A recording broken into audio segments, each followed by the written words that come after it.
Los buscadores de fósiles que examinan estas rocas de Diakra Hills en Australia también han descubierto formas extrañas. Al principio, muchos científicos se negaban a creer que estas huellas apenas visibles eran restos de medusas. Actualmente se han encontrado suficientes ejemplares para asegurar que lo son.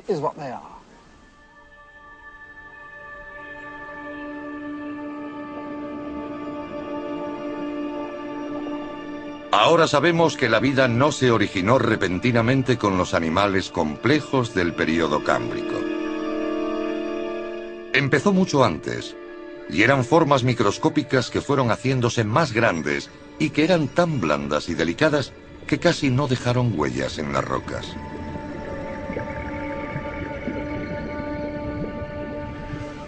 La cuestión de la edad de la Tierra presentaba otro problema para la teoría de Darwin. En el siglo XVII, un obispo irlandés había usado las genealogías de la Biblia que se remontaban hasta Adán para deducir que la semana de la creación debía haber sido en el año 4004 a.C. Ahora puede parecernos un método muy cándido, pero ¿qué otra manera tenían de hacerlo?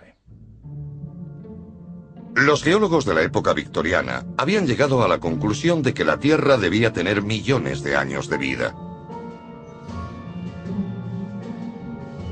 Pero nadie podía determinar cuántos.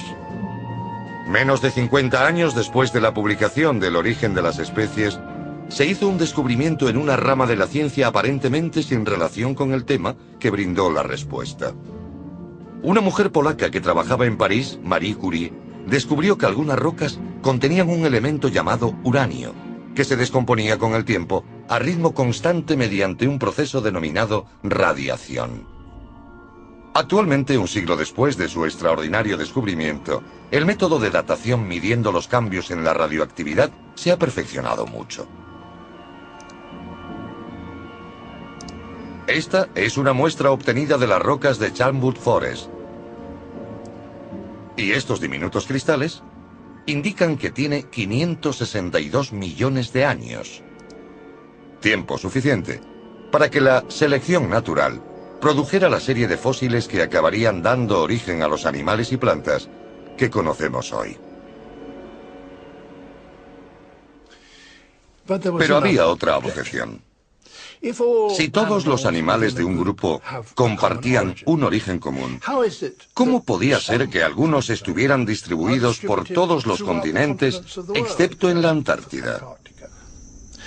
¿Cómo es posible que las ranas de Europa y de África también estén presentes en Sudamérica, al otro lado del Atlántico, si las ranas tienen una piel permeable y no pueden sobrevivir en el mar? El mismo Darwin tenía un par de teorías. Una era que podían haber caído accidentalmente en islas de vegetación. Otra es que quizás existieran puentes entre los continentes. Pero ni él parecía convencido de tales hipótesis. En los años 60 fue posible cartografiar el fondo marino con detalle y se descubrió que los continentes no solo habían cambiado, sino que se seguían moviendo.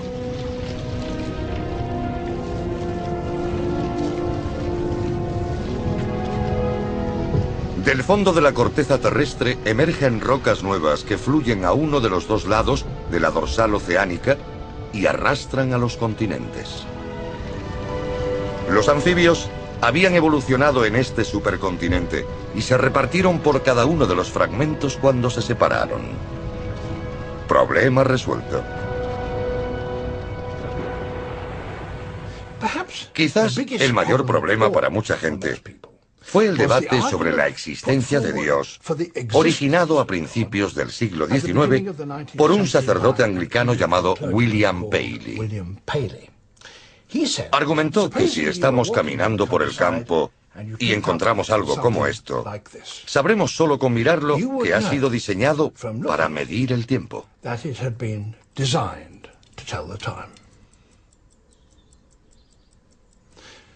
Tiene que haber alguien que lo diseñe. Ese mismo argumento vale para cualquier diseño complejo de los que encontramos en la naturaleza, como el ojo humano. El único diseñador del ojo humano puede ser Dios. Los antievolucionistas mantenían que el ojo solo funcionaría si estaba acabado en todos sus detalles. Darwin, por otro lado, argumentaba que el ojo había evolucionado, convirtiéndose en algo crecientemente complejo con el paso del tiempo. Eso solo funcionaba si en cada una de las etapas de la evolución había mejoras respecto a la anterior, y actualmente sabemos lo suficiente del reino animal para afirmar que fue así. Algunos animales muy simples no tienen nada más que unos puntitos sensibles que les permiten distinguir entre luz y oscuridad. Pero si un grupo de esos puntos forman un hoyo, uno de los bordes de la cavidad hace sombra y revela la dirección de la luz. Si la cavidad es algo más profunda y empieza a cerrarse, la luz forma una imagen borrosa. La mucosa segregada por las células puede concentrar la luz y enfocarla. Si esa mucosa se densifica, acaba formando una lente y transmite una imagen más brillante y clara. Encontramos todas esas etapas funcionales, con distintos niveles de complejidad, en los animales actuales. Estas criaturas unicelulares poseen uno de esos puntos sensibles a la luz. Los platelmintos tienen una pequeña cavidad que contiene puntos sensibles. Así pueden detectar la sombra de un depredador. La visión borrosa de los caracoles es suficiente para que puedan seguir el rastro de la comida.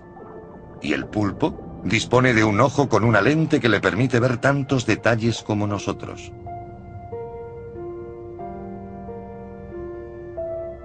La estructura del ojo humano no requiere la ayuda de un diseñador sobrenatural.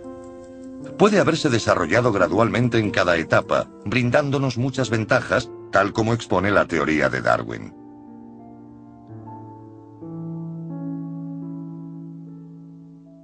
La selección natural requiere que las características de un animal se transmitan de una generación a otra. Que los hijos se parecen a sus padres es una obviedad. Todos lo sabemos. Pero cuando meditamos sobre ello nos preguntamos, ¿cómo sucede? En la época de Darwin, nadie tenía ni idea del mecanismo o las leyes que regían ese proceso. Excepto, quizás, un hombre que trabajaba en la ciudad de Brno, en la actual República Checa, al mismo tiempo en que Darwin escribía su libro en Kent. Ese hombre se llamaba Gregor Mendel. Descubrió las leyes de la herencia cultivando millares de plantas de guisantes y observando los cambios que se producían de una generación a otra. Se dio cuenta de que, aunque muchas de las características se transmitían directamente de una generación a otra, otras podían saltarse una generación. ¿Cómo era posible? Mendel lo explicó sugiriendo que cada planta, cada organismo, contenía en él los factores responsables de la creación de esas características. Hoy los llamamos genes, pero nadie supo cómo funcionaban hasta un siglo después de Mendel. Entonces se descubrió la respuesta en Cambridge. En 1953, aquí en los laboratorios Cavendish, dos jóvenes investigadores, Francis Crick y James Watson, construían unos modelos como este. Era su forma de investigar y de reflexionar sobre la estructura de las moléculas complejas que se encuentran en los genes de todos los animales. El ADN. La parte crucial eran estas cadenas que rodean